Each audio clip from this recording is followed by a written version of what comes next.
سلام علیکم. سلام علیکم.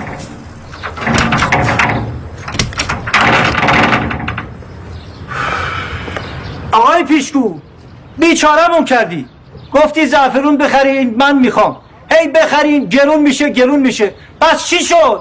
برو بابا، خودمونم ضرر کردیم.